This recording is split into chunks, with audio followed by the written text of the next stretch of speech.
So we've had a couple of questions come through from our followers on social media, and this is becoming quite a common query.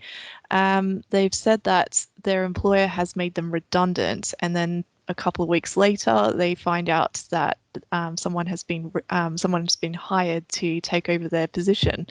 Is this legal?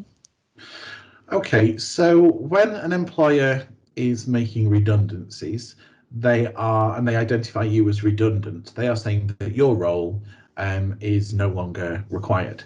What you have to be very careful with, if they have employed somebody else fairly soon thereafter, is whether or not that person is actually doing exactly your job on the same terms and conditions or not.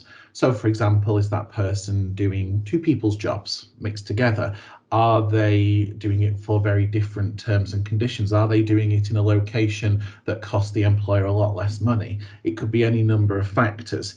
However, you are concerned that your employer has dismissed you for a reason that isn't a genuine redundancy. In other words, if you think they were just using redundancy as an excuse to get rid of you for whatever reason, whether that's something to do with your relationship, how expensive your wages might be, or if you're pregnant, or whatever it happens to be, then the first step that you should do is you should write your concerns down and send those concerns to the employer. Even though you've already left, put it in a written letter of complaint, something known as a grievance.